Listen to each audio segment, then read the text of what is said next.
Bonjour, alors aujourd'hui on va parler de la séquence 7, donc prévoir le sens de l'évolution spontanée d'un système chimique. Alors le plan pour aujourd'hui, on va commencer par parler des transformations non totales, on enchaînera ensuite par le taux d'avancement, on parlera ensuite des quotients de réaction et également des constantes d'équilibre. Et on finira par voir comment on peut prévoir l'évolution d'un système chimique. Alors, j'ai séparé ce chapitre en deux parties. Dans une prochaine vidéo, on verra comment on peut appliquer ces notions aux réactions d'oxydoréduction et au fonctionnement des piles. Alors, on peut commencer par parler des réactions non totales. Donc déjà, on va faire un petit rappel sur ce qu'est une réaction totale. Une réaction, elle est totale si au moins un des réactifs a été totalement consommé. Et rappelez-vous, le réactif qui est totalement consommé, c'est celui qu'on appelle le réactif limitant.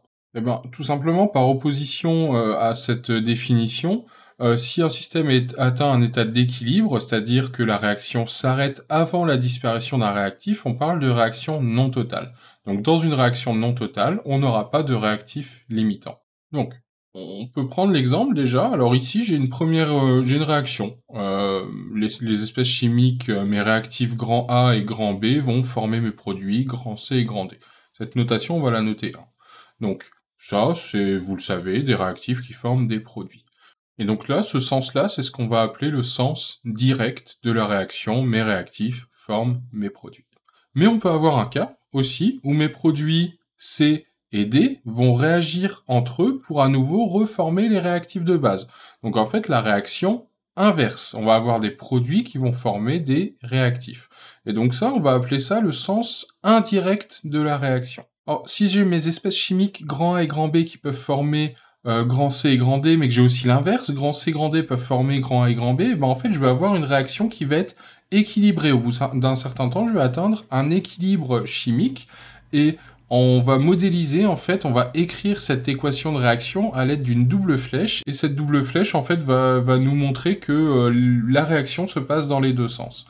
Et donc, pour une réaction non totale, on aura toujours ce symbole de double flèche. Donc ce qui est important de comprendre, c'est qu'à l'équilibre d'une réaction non totale, j'aurai présence à la fois des deux réactifs, mais également des deux produits. On aura toutes les espèces chimiques qui vont être présentes dans mon milieu réactionnel quand on sera à l'équilibre. Et donc en fait, mon équation 1 et mon équation 2, elles se déroulent en même temps, d'accord? C'est du simultané, ce qui va me donner mon équation numéro 3. Donc on va parler d'équilibre chimique, mais d'équilibre chimique dynamique. Ce qui est dans mon bécher, c'est pas à l'arrêt, d'accord? J'ai constamment une réaction chimique entre A et B qui forme C et D, et la réaction inverse qui se passe, C et D qui forme A et B.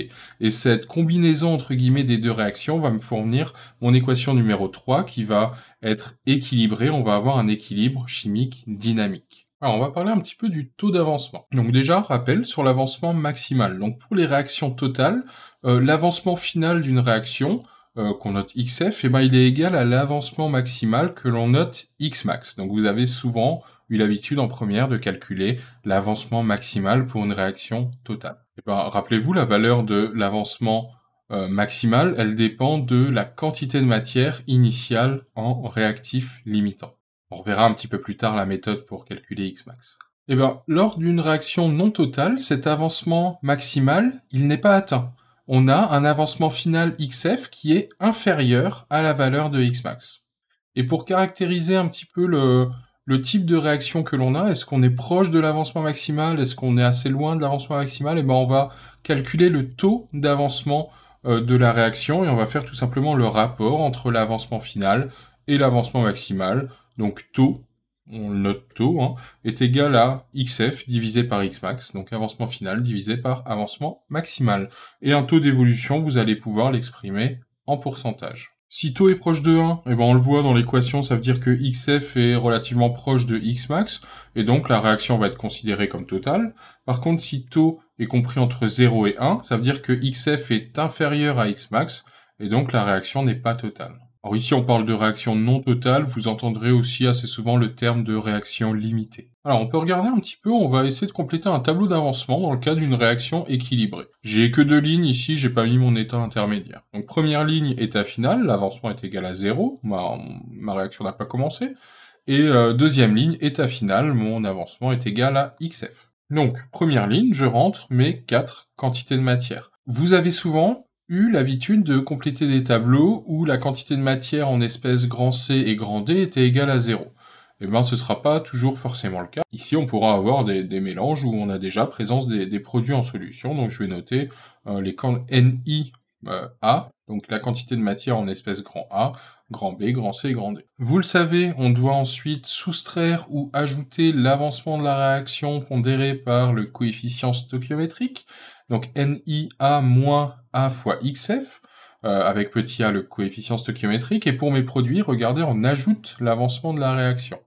Donc souvent, vu qu'on a dit que la quantité initiale en espèce C était égale à 0, souvent ça me donnera par exemple petit c fois XF uniquement. Donc voilà mon tableau d'avancement dans un cas général. Alors si on a une réaction qui n'est pas totale, eh ben forcément XF est différent de Xmax, donc ma quantité de matière à l'état final en espèces grand A et grand B, eh ben elle est tout simplement pas égale à 0. Il n'y a pas de réactif limite. Alors, comment on va faire pour déterminer le taux d'avancement d'une réaction? Il va nous falloir deux choses. Il va nous falloir l'avancement final et l'avancement maximal.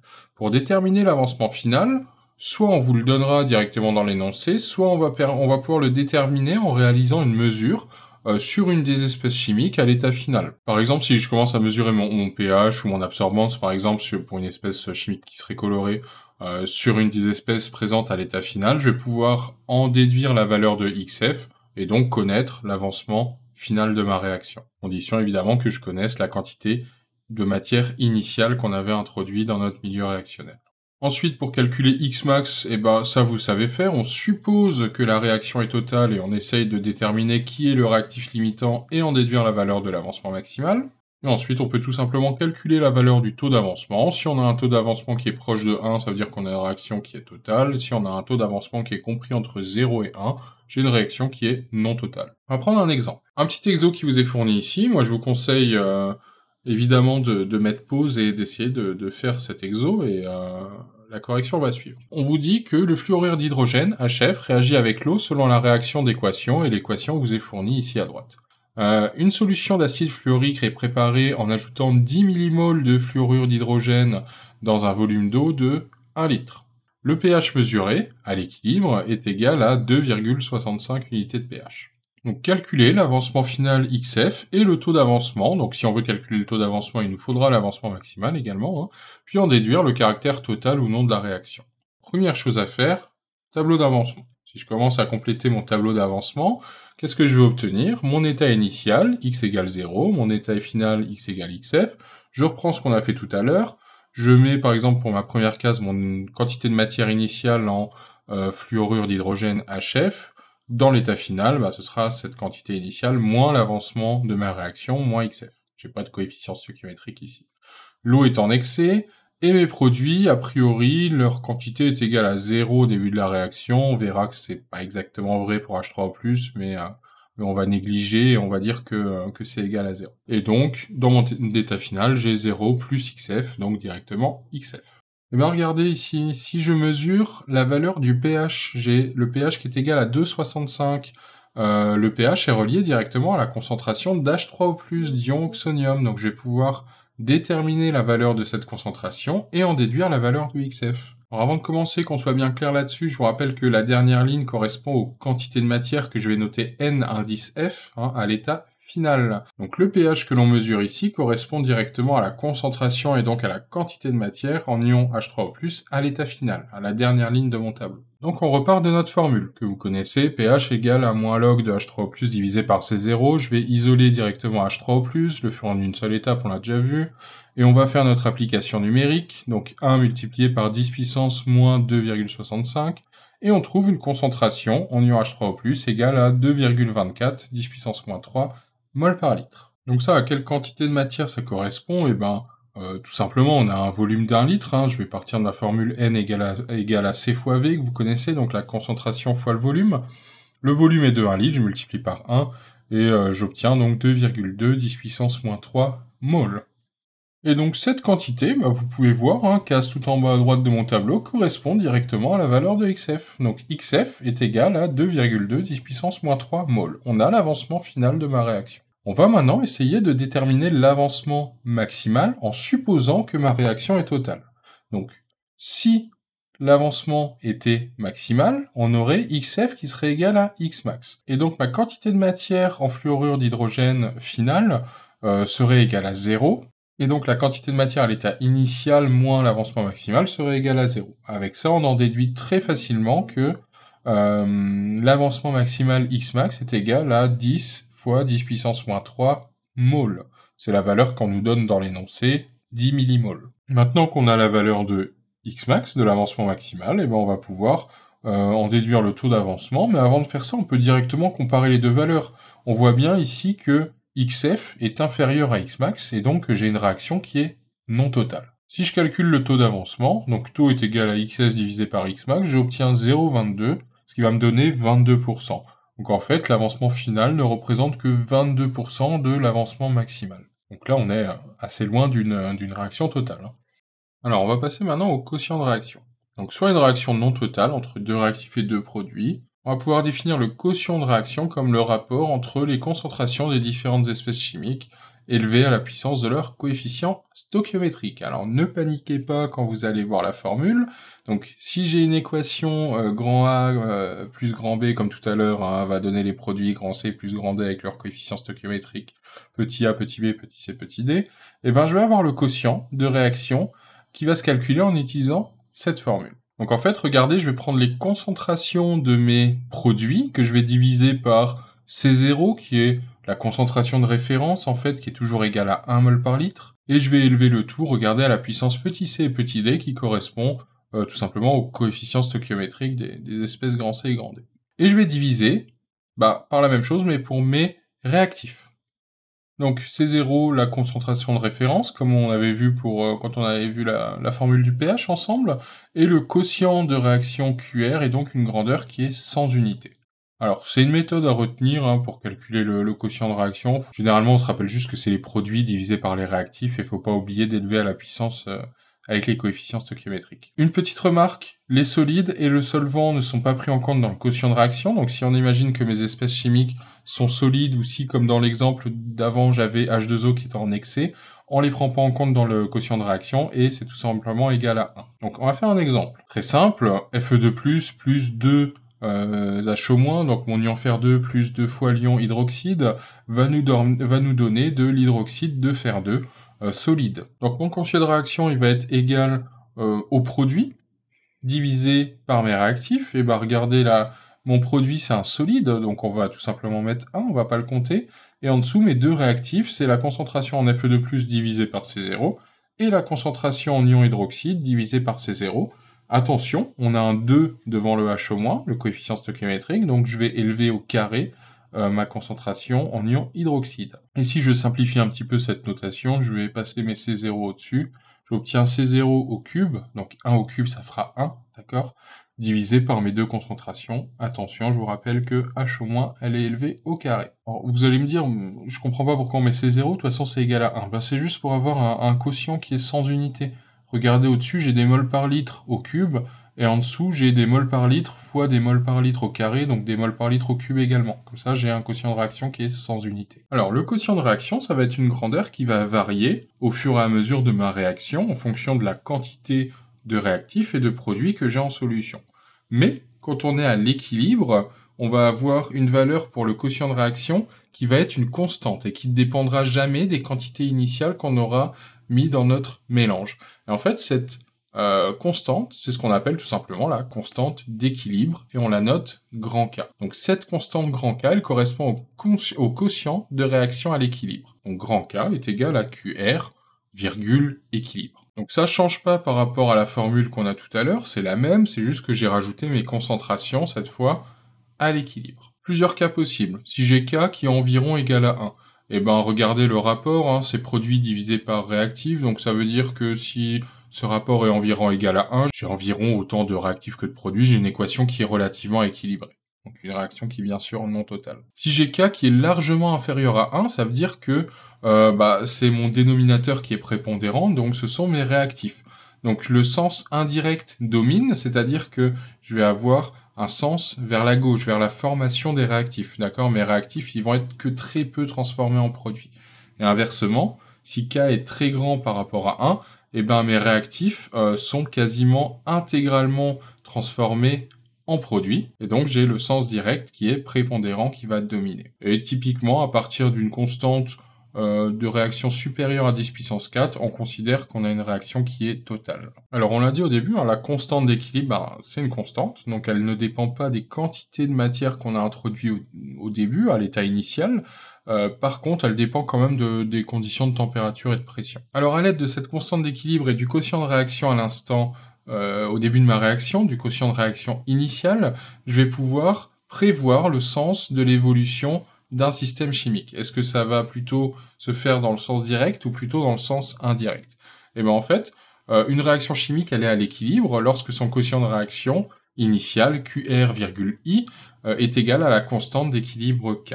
Ça, c'est quelque chose qui est important à retenir, et pour prévoir l'évolution spontanée d'une réaction chimique, on va donc calculer le quotient de réaction à l'état initial, et on va comparer la valeur à la constante d'équilibre K. Et donc on va avoir trois possibilités. Soit on est dans le cas du centre, regardez en orange ici, où ma constante est directement égale au quotient de réaction à l'instant initial. Et ben là, on est déjà à l'équilibre, donc le système il évolue pas. Imaginons que j'ai un quotient de réaction à l'état initial qui est inférieur à ma constante de réaction, le cas de gauche ici, et ben mon système va évoluer dans le sens direct. Et inversement, si j'ai un quotient de réaction qui est initial qui est supérieur à K, et ben mon système il va évoluer dans le sens indirect, c'est-à-dire qu'on va former les réactifs. Moi, je vous conseille fortement de retenir ce schéma qui vous permettra toujours de prévoir est-ce que ma réaction chimique va se dérouler plutôt dans le sens direct ou plutôt dans le sens indirect en fonction des différentes quantités de matière initiale qu'on a introduites dans notre système. On va faire un exemple pour illustrer un petit peu ça. Donc, comme tout à l'heure, j'ai un petit exo qui est projeté. Je vous conseille de mettre pause. Sinon, là, on peut lire ensemble l'exemple. Donc, l'équation de réaction entre l'ion éteint, Sn2+, et le nickel solide s'écrit, et donc vous avez l'équation de réaction qui vous est fournie. Vous reconnaissez évidemment une magnifique équation d'oxydoréduction, vue en première. Donc la constante d'équilibre à 25 degrés de cette réaction vaut 10 puissance 3. À l'état initial, le système contient des ions étain et nickel, et on vous donne la quantité de matière, on a 0,10 mmol et 0,40 mmol. Donc vous avez vu, hein, l'étain c'est un réactif, et l'ion nickel c'est un produit. Hein. Donc ici, au début, à l'état initial, on a à la fois présence de réactifs et de produits. Donc dans un échantillon d'eau de 500 ml, à ce mélange, on ajoute 10 mmol de nickel solide et 20 mmol d'étain solide. Et déterminer le sens d'évolution du système étudié. Eh ben, on nous donne la valeur de K, il va falloir calculer la valeur du quotient de réaction à l'état initial pour pouvoir comparer à K et savoir si on va être plutôt dans le sens direct ou plutôt dans le sens indirect. Donc je vais tout simplement appliquer ma formule, mon quotient de réaction initial, eh ben, ça va être mes produits, donc on voit qu'il n'y a pas de problème avec les coefficients stoichiométriques, qui sont partout égales à 1. Donc mon produit, eh ben, l'étain solide, c'est un solide, donc je ne le compte pas, et donc là, j'ai uniquement la concentration en ion nickel divisé par C0. Pareil pour mes réactifs, le nickel il est solide, je ne vais pas le compter, et on aura uniquement la concentration en ion étain divisé par C0. Attention, je ne l'ai pas indicé ici, mais c'est indice petit i, d'accord? C'est mes concentrations à l'état initial. On voit directement que je peux simplifier par C0, et il me reste uniquement Ni de plus divisé par Sn de plus, et on parle évidemment de leur concentration. Donc là, vous voyez directement, hein, juste la formule qui avait l'air très barbare au début, elle peut très vite se simplifier assez facilement. Nous, dans l'énoncé, on ne nous donne pas les concentrations, on nous donne les quantités de matière et le volume. Donc je vais directement remplacer, ça me donne la quantité de matière à l'état initial divisé par le volume, en haut et en bas, et je vois que le volume de mon mélange réactionnel est le même, donc je vais pouvoir simplifier, et il va me rester ces rapports entre les deux quantités de matière à l'état initial. Je vais pouvoir faire mon application numérique, et je vais trouver 0,4 divisé par 0,10, et je vais trouver un quotient de réaction à l'état initial qui est égal à 4. On va comparer à ma constante, et bien là on voit tout de suite que 4 est évidemment inférieur à 1000, et donc que QRI est inférieur à K. Ça veut dire que ma réaction va s'effectuer dans le sens direct. Allez, on enchaînera bientôt par la suite de ce chapitre, on parlera d'oxydoréduction et de piles. Sur ce, à bientôt, au revoir.